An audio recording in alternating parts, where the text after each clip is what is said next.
My scholarship was revoked after someone submitted false evidence of academic dishonesty against me winning. The Whitmore scholarship was supposed to change everything. It meant I could finally afford my final year without working 3 jobs. It meant my parents could stop worrying about the mounting tuition bills. It meant all those sleepless nights, all that sacrifice had actually been worth something. For 24 hours, I was on top of the world. I called my mother and she cried with joy. I hugged my friends and they celebrated with me. I even allowed myself to dream about the future, about graduating debt-free and starting my life. Then the email came. My scholarship had been revoked pending an investigation. Someone had submitted anonymous evidence that I'd plagiarized my application essay. I was innocent. I knew I was innocent, but the evidence was convincing, and my future was crumbling before my eyes. The Whitmore Scholarship wasn't just any award. It was the most prestigious academic scholarship at our university. A full ride that covered tuition, books, housing, and even a generous stipend for living expenses. Every year, hundreds of students applied, but only one was chosen. It was the golden ticket, the thing that could change someone's entire trajectory. I'd been working toward it since my freshman year. I'd maintained a near-perfect GPA. I'd volunteered at the local food bank every weekend. I'd taken on leadership roles in 3 different student organizations. I'd written and rewritten my application essay at least 15 times,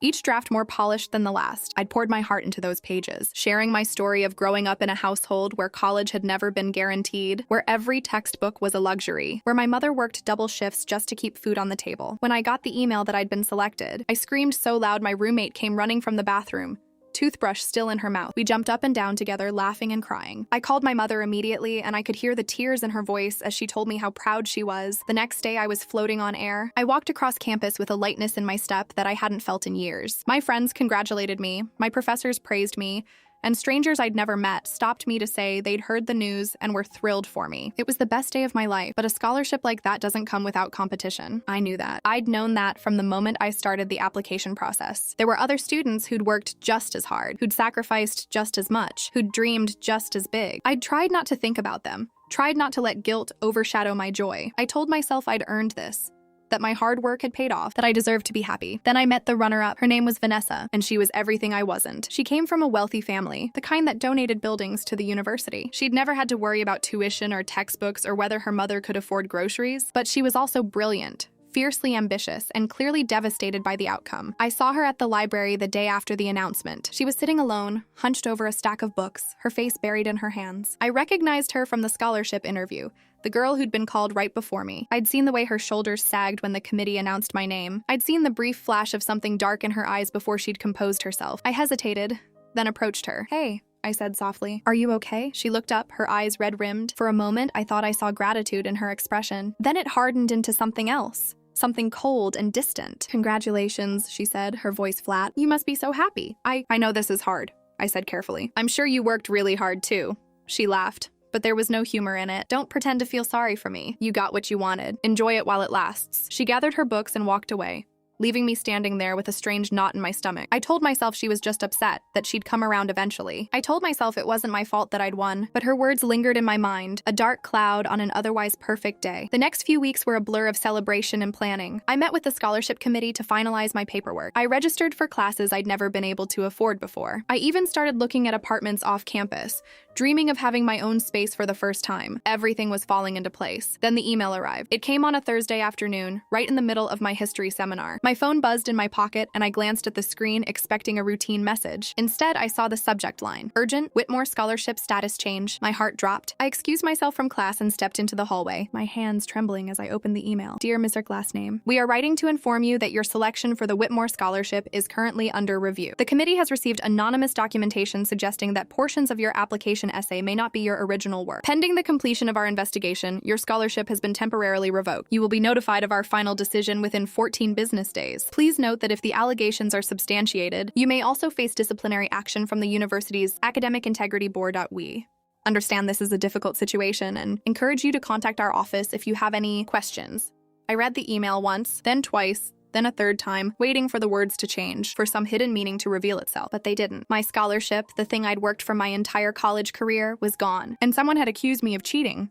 I felt the world tilt beneath my feet. I leaned against the wall, struggling to breathe. Who had done this? Who hated me enough to fabricate evidence and destroy my future? My mind raced through a list of possibilities. Could it have been a mistake? Could there have been some kind of mix-up? But the email was clear. Someone had submitted evidence. Someone had made a deliberate, calculated effort to ruin me. I thought about Vanessa, the runner-up. I remembered her cold eyes, her bitter words. I remembered the way she'd looked at me like I'd stolen something from her. Could she have done this? Would she go that far? I wanted to believe she wouldn't. I wanted to believe that no one could be that cruel. But as I stood there in the empty hallway, my scholarship slipping through my fingers, I realized I'd been naive. Some people would do anything to get what they wanted, and apparently I was standing in their way. I called my mother that night, my voice cracking as I explained what had happened. She was silent for a long moment, and I could hear the weight of her worry. "Don't panic," she said finally. "You know you didn't do anything wrong. The truth will come out." But I wasn't sure I believed that. The truth didn't always win. Sometimes lies were louder, more convincing, more powerful, and I had no idea how to fight them.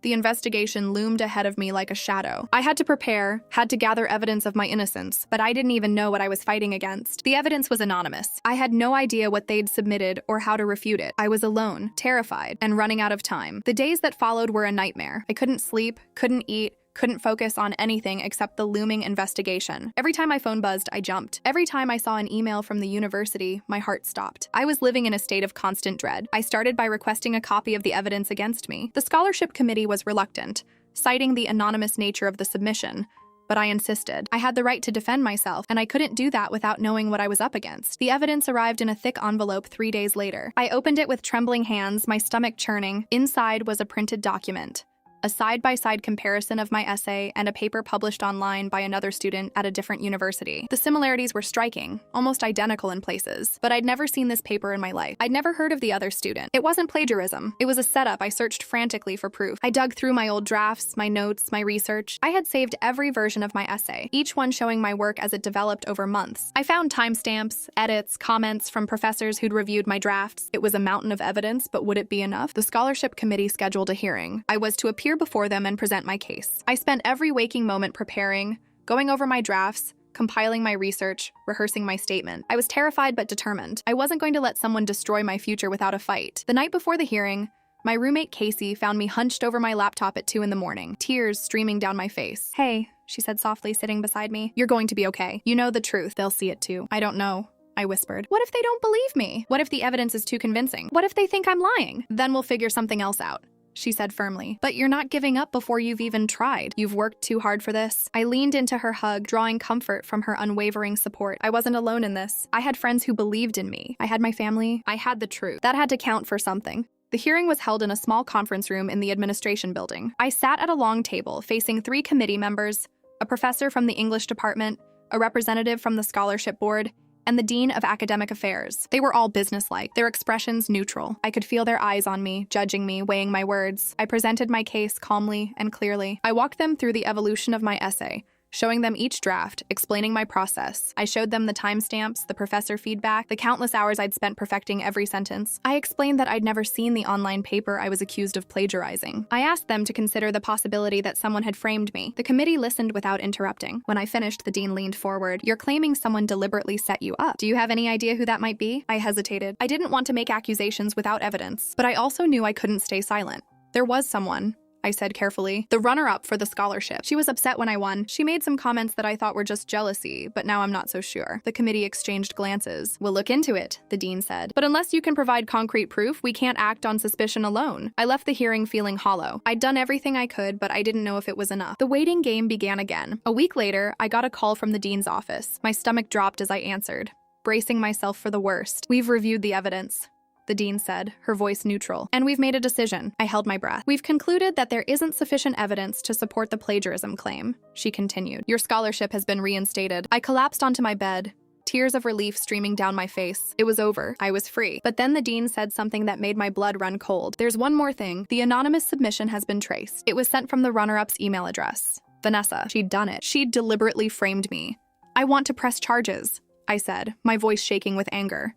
"She tried to destroy my future." The dean hesitated. "That's your right. But I should warn you, these cases are difficult to prove. She can claim her email was hacked, that someone else used her account. It'll be her word against yours." I thought about it for a long time. I thought about the endless meetings, the stress, the uncertainty. I thought about all the energy I'd already spent fighting for my scholarship, and I wondered if I had anything left to give. But I also thought about what she'd done. She'd tried to take everything from me. She'd lied, manipulated, and almost succeeded. If I let her get away with it, she'd do it to someone else. "I'll do it," I said finally. "I'll fight." Pressing Pressing charges was the hardest decision I'd ever made. I knew it would be messy, exhausting, and emotionally draining. I knew it could drag on for months, maybe longer, but I also knew I couldn't live with myself if I let her get away with it. The university conducted its own investigation. They combed through Vanessa's emails, her computer files, her digital footprint. They found draft versions of the anonymous submission, timestamps matching her login times, and even a deleted email where she'd discussed her plan with a friend. The evidence was damning.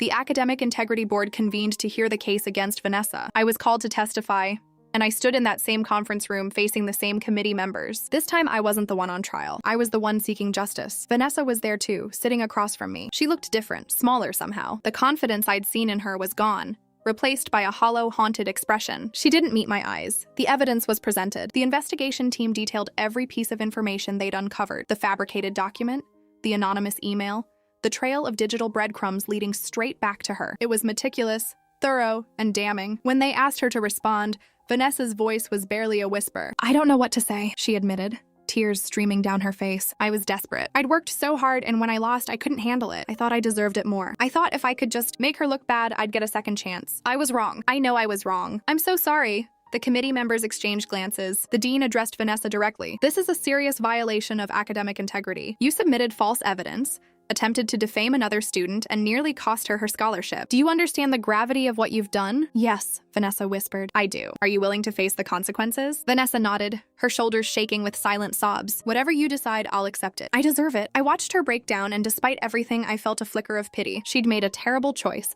driven by jealousy and desperation. She'd tried to destroy me, but she was also just a person who'd lost her way. The committee deliberated for an hour. When they returned, they announced their decision. Vanessa was expelled from the university. Her academic record would reflect the disciplinary action, and she would be required to write a formal letter of apology to be placed in my permanent file. It was a harsh punishment. I knew it would follow her for the rest of her academic life. Part of me felt guilty, even though I knew I shouldn't. She'd made her choices. She had to face the consequences. After the hearing, I walked out of the building into the bright afternoon sun. The weight I'd been carrying for months lifted, replaced by a strange sense of peace. It was over. The truth had won. I was sitting on a bench near the fountain when Vanessa approached. I tensed, uncertain what to expect. She looked exhausted, her eyes red and swollen. "I'm sorry," she said, her voice barely audible.